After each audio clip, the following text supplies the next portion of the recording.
নমস্কাৰ এই মুহূৰ্তত আহি পৰিছে 2026 বৰ্ষত উচ্চতৰ মাধ্যমিকৰ চূড়ান্ত পৰীক্ষা দিয়া লাখ লাখ ছাত্ৰ ছাত্ৰীৰ বাবে ভাল খবৰ। আজি হৈছে 20 এপ্ৰিল, গতিকে আজি ঘোষণা কৰা হ'ব নেকি 2026 বৰ্ষৰ উচ্চতৰ মাধ্যমিক চূড়ান্ত পৰীক্ষাৰ ফলাফল।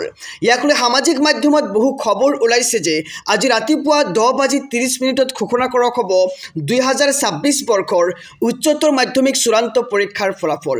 কিন্তু যদিহে আজি 10:30 ৰিজাল্ট ঘোষণা কৰা হয় তেন্তে ৰাতিপুৱাই শিক্ষামন্ত্ৰীগৰাকীৰ টুইট আহিলে হয়, কিন্তু এতিয়ালৈকে কোনো ধৰণৰ টুইট অহা নাই বা অফিচিয়েল নটিফিকেশ্যনো ওলোৱা নাই।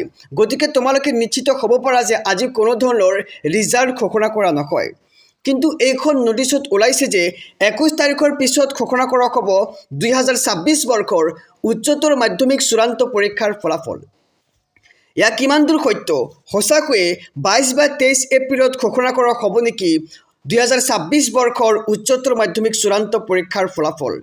তোমালোকে এটা কথা স্পষ্ট হ'ব পাৰা যে যি বোৰ্ডে তোমালোকৰ পৰীক্ষা অনুষ্ঠিত কৰে, অৰ্থাৎ Assam state school education board চমুকৈ এছএফ, সেই বোৰ্ডৰ ফালৰ পৰা এতিয়ালৈকে ৰিজাল্ট সন্দৰ্ভত কোনো ধৰণৰ নটিফিকেশ্যন ওলোৱা নাই যে 21 তাৰিখৰ পিছত ঘোষণা কৰা হ'ব উচ্চতৰ মাধ্যমিক চূড়ান্ত পৰীক্ষাৰ ফলাফল। আৰু এইখন নটিচ একেবাৰে ভুৱা নটিচ হয়, কোনোবাই এডিট কৰি বনোৱা এখন নটিচ। আৰু যদিহে কাইলৈ বা তাৰ পিছদিনাও ৰিজাল্ট ঘোষণা কৰা হ'ব বুলি খবৰ ওলায় তেন্তে তোমালোকে প্ৰথমে শিক্ষামন্ত্ৰী ডক্টৰ ৰণোজ পেগুৰ টুইটাৰ একাউণ্টত গৈ ভালদৰে চাবা যে ৰিজাল্ট সন্দৰ্ভত কোনো ধৰণৰ টুইট কৰা হৈছে নে হোৱা নাই।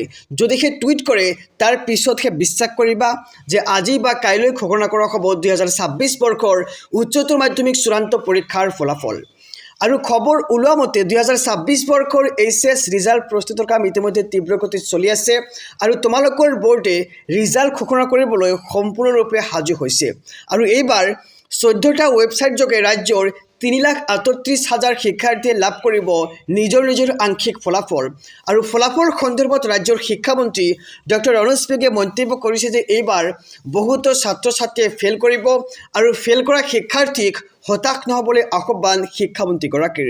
লগতে এইবাৰ সকলোকে কম বেছি পৰিমাণে গ্ৰেছ মাৰ্ক দিয়া হ'ব বুলি ঘোষণা শিক্ষামন্ত্ৰী ডক্টৰ ৰণোজ পেগুৰ। আৰু তোমালোক সকলোলৈ শুভকামনা থাকিল, সকলোৰে ৰিজাল্ট ভাল হওক। মৰমৰ ছাত্ৰ ছাত্ৰীসকল, ৰিজাল্ট ঘোষণা হোৱাৰ পিছত এইটো মোবাইল এপত সকলোৰে আগত চাব পাৰিবা নিজৰ ফলাফল। আৰু এইটো মোবাইল এপৰ বাহিৰেও তোমালোকে এইকেইটা ৱেবছাইট ফ'ল' কৰিবা য'ত সকলোৰে আগত ৰিজাল্ট চাব পাৰিবা। প্ৰথমটো website Assam higher secondary education কাউন্সিলৰ official website ahsec.assam.gov.in। 2 number website results.shiksha। 3 number website হৈছে assamresult.in।